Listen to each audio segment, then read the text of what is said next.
Factor बना या factor बनाया गया, ये सब लोगों को मालूम है भैया, इसमें हमको कुछ नहीं कहना। 2024 चुनाव का परिणाम तो आ गया है। वहीं बात करें बिहार के काराकाट सीट की, जो सबसे चर्चा का विषय बना हुआ था। लगातार जो है काराकाट जो सीट था, हर दिन चर्चा होती थी और उसमें का कारण था कि वहां से Bhojpuri star, power star Pawan Singh वहां से चुनाव लड़ गए थे और वहां से उपेंद्र कुशवाहा की हार भी हो गई उनके कारण से। इसको लेकर के आज उपेंद्र कुशवाहा ने एक बड़ा बयान दे दिया है। उन्होंने साफ साफ कह दिया कि सबको पता है कि वो वहाँ से चुनाव लड़े या लड़वाया गया। वहीं दिल्ली जाते जाते उन्होंने ये भी कहा कि सोशल मीडिया का ज़माना है, सबको पता है कि भीतरघात हुआ या क्या हुआ, हमको किसी से कहने की कुछ ज़रूरत नहीं है।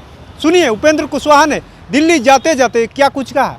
उपेंद्र कुशवाहा जी, आप चुनाव लड़ रहे थे, वहाँ से काराकाट से आपकी हार हुई है, क्या कहेंगे? आप दिल्ली भी जा रहे हैं मीटिंग में, इस पर कहना क्या है? सब तो सबको मालूम है ही है, सारी चीज़ें सब लोगों को मालूम है, इसमें हमको कुछ कहने की जरूरत कहाँ है? आखिर क्या वजह मानते हैं, क्या चूक हुई है? अरे चूक हुई कि चूक या क्या हुआ, ये सब लोगों को मालूम है, इसमें हमको कहने की कोई ज़रूरत नहीं है। आपको लगता है कि पवन सिंह ने जिस तरीके से चुनाव लड़ा, तो फैक्टर एक जो है वो बना गया, किसी के तौर पर चुनाव लड़वाया फैक्टर बना या फैक्टर बनाया गया, ये सब लोगों को मालूम है भैया, इसमें हमको कुछ नहीं कहना, सब लोगों को मालूम। ये सारी बातें आप जाकर रखेंगे ऊपर, सब मालूम है तो फिर रखने की जरूरत कहाँ कहीं? सारी चीज़ों की जानकारी, आजकल सोशल मीडिया का युग है, हाई टेक्नोलॉजी है, इसमें कुछ बताने की जरूरत पड़ती है। सारी चीज़ें सब लोगों को मालूम है, कोई बताने की जरूरत नहीं।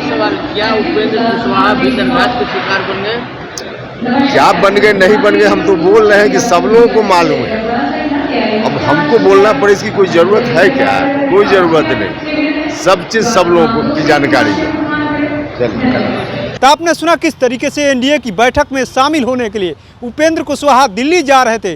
तभी उनसे सवाल किया गया कि आखिर में हार की वजह क्या रही, तो उन्होंने साफ साफ कह दिया कि सबको पता है कि पवन सिंह वहां से चुनाव लड़े या लड़वाया गया, फैक्टर क्या था, भीतरघात हुई कि नहीं हुई, ये तमाम बातें हैं। आजकल सोशल मीडिया का ज़माना है, सबको पता है कि आखिर में वजह क्या है, हमको किसी से कुछ कहने की ज़रूरत नहीं है। और वो दिल्ली के लिए रवाना हो गए। वहीं आपको बताते चले कि जिस तरीके से पवन सिंह वहां से चुनाव लड़े और उपेंद्र कुशवाहा की वहां से हार हो गई, और कहा जाने लगा जब पवन सिंह वहां से चुनाव लड़े तो त्रिकोणीय मुकाबला भी देखने को भी मिला और परिणाम भी त्रिकोणीय ही आया कि पवन सिंह दूसरे नंबर पे आ गए, उपेंद्र कुशवाहा तीसरे नंबर पे आ गए। उसको लेकर के कहीं ना कहीं उपेंद्र कुशवाहा के मन में काफ़ी दुख भी है। उन्होंने ये भी कहा कि सबको पता है कि किसने क्या किया है, किसने लड़वाया है, ये हम किसी से कहने की ज़रूरत नहीं है, आजकल सबको पता है। अब देखना ये होगा कि उपेंद्र कुशवाहा दिल्ली एनडीए की बैठक में शामिल होने के लिए पहुंचे हैं। क्या उपेंद्र कुशवाहा को एनडीए सरकार में कोई जिम्मेदारी दी जाती है या संगठन का कोई काम दिया जाता है, अब ये देखना होगा। लेकिन कहीं ना कहीं उपेंद्र कुशवाहा जाते जाते एक बड़ा बयान दे दिए हैं।